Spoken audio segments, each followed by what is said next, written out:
At kaugnay pa rin po ng nalalapit na pagbubukas ng klase sa darating na Lunes, sa susunod na linggo po yan. Makakapanayan po natin live sa aming studio si DepEd Assistant Secretary Tony Umali. Magandang hapon po sa inyo, Asek Umali. Si Kirby Pito, kasama ko po si Princess at si JC, sir. Magandang hapon po sa inyo, Ginoong Kirby, JC at Princess at sa lahat po ng ating mga nanonood.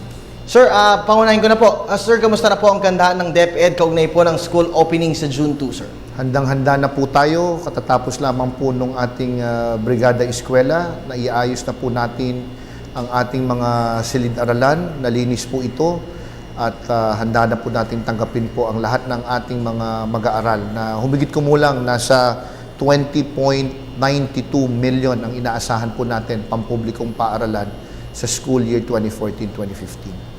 Apo, Asek, nabanggit niyo po yung Brigada Eskwela. Sir, ano po yung latest update natin tungkol po dito, sir? Maganda po ba yung naging outcome po nung participation ng gulang, guro at ng mga estudyante dito po sa Brigada Eskwela, sir? Maganda po at inaasahan din po natin na yung humigit kumulang na 6.9 million volunteers na lumahok po nung nakaraang Brigada Eskwela nung nakaraang taon ay hinigitan po natin. Ngayon ay ang mga numero po ay kasalukuyang pumapasok pa po lamang at yung nakaraang Brigada Eskwela na humigit kumulang 2 bilyong piso pong natipid po natin kung bibigyan po natin ng halaga yung mga gamit na panglinis, pang-ayos, pintura na atin pong natipid ay atin din pong malalampasan, pati po kung bibigyan din natin ng halaga yung mga serbisyo pong ibinigay ng ating mga kababayan na lumahok sa Brigada Eskwela sa nitong katatapos na Brigada Eskwela ito, inaasahan po natin na lampasan din po natin yun. Opo, sir, sa darating na Lunes, alam ko po na we have Memorandum number 42, the DepEd Memorandum number 42. Ito po yung help desk na tinatawag po natin. Sir, how particular po yung ating mga kababayan para po matulungan natin aside po dun sa pagtulong po natin kung meron po silang kailangan hanapin or nais pong maitulungan nangangailangan po ng tulong dun po sa help desk? Ang atin pong kagawaran ng edukasyon ay nagtayo nga po nung tinatawag po ninyong help desk, ang ating pong central office dyan po sa aming tanggapan sa May Meralco Avenue, Pasig City. Sa lahat po ng ating mga regional offices at school division offices, ginawa rin po yan, Oplan Balik Eskwela, yan po ang tawag sa programa po natin yan.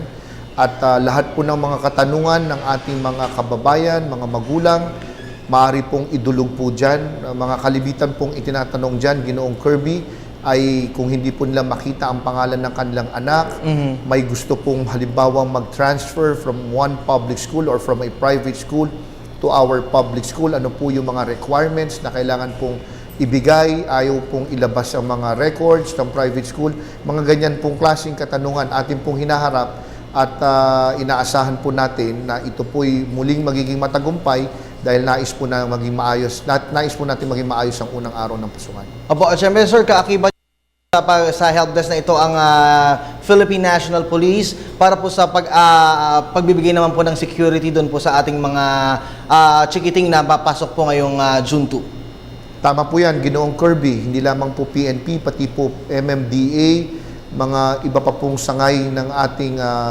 pamahalaan. Ang ideya po niyan ay halimbawa mayroon pong trapiko na nangyayari sa paligid ng isang paaralan. Mabilis po nating iuulat ito sa tamang ahensya po ng ating pamahalaan para tugunan po ito.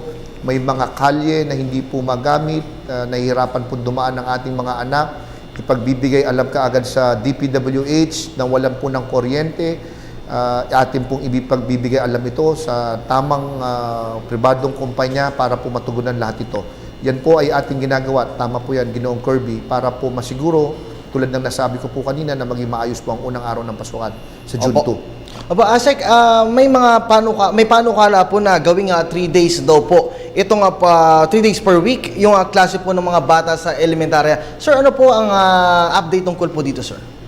Yan po para sa lahat ng paaralan. Yan pong 3-day school week na napag-uusapan na po yan ay sa Caloocan po lamang at pinaplano po natin gawin sa ilang paaralan po lamang. Ang layunin po niyan ay ma-decongest ang ating mga classroom dahil medyo madami po ang numero ng mga mag-aaral po natin sa lungsod na nabanggit. Pangalawa ay nais po natin ding gawing matugunan yung issue na kinukulang po ng oras dahil kung may 2 shifts po tayo dyan, mas maiksi po ang oras na ginugugol nila, napuputol po kaagad to give way to the second shift. At yung mga nagtatapos naman po sa second shift, minsan inaabot na po ng dilim, ay nalalagay po sa peligrosong sitwasyon ng ating mga anak. Ang idea po niyan ay 3-day school week, ngunit yung total number of hours na dapat po nilang ipasok ay pareho pa rin. Dahil ang ating mga anak po ay papasok po sa loob ng 8 hanggang 9 na oras kada araw. Kung dati po ay pumapasok sila araw-araw, 5 oras araw po, 5 times 5, that's 25 hours. Kung sila po ipapasok ng 8 to 9 hours, kasama po yung tanghalian po nila at yung ilang break, isa po sa umaga, isa sa hapon, halos pareho pa rin po ang dami ng oras, hindi po natin ikukompormiso yung dami ng oras na kinakailangan para po matuto sila. Opo, sir, mag-uumpisa na po ba itong panukala na ito dito po sa Caloocan pa lamang, sir? Sa Caloocan po lamang, tama Okay. po yan, at sa darating na pasukan. At ongoing lamang po yung consultation sa ating mga magulang.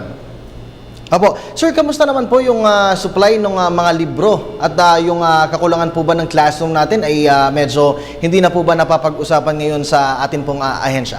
1:1, we have achieved that ideal ratio, 1 child to 1 book ratio. Doon po sa mga lugar na naapektuhan ho ng bagyong Yolanda, ito pong mga aklat na kinakailangan dyan ay kasalukuyan po nating pinapalitan. Sa issue po ng silid-aralan, as of December 2013, yung backlog na tinatawag po natin na 66,800 more or less, nakapagpatayo na po tayo at yan po ay inulat ng ating Pangulong Noynoy Aquino at kalihim Brother Army Luistro. Atin na lamang pong tinutugunan ito pong ilang mga lugar na wala pong buildable space, wala na pong espasyo, kaya po ginagawa po natin yung mga ibang interventions na napag-usapan. Other than that, we have addressed fully the issue on classroom shortage. Opo. Sir, speaking po yung bagyong Yolanda, sir, how was the coordination po ng DepEd doon po sa mga paaralan pong nasira nung bagyo? Meron na po bang alternative na mapapasukan po yung ating mga estudyante, particularly, sir, doon sa Eastern Visayas, which is ito po yung pinakamalaking naapektuhan ng Yolanda?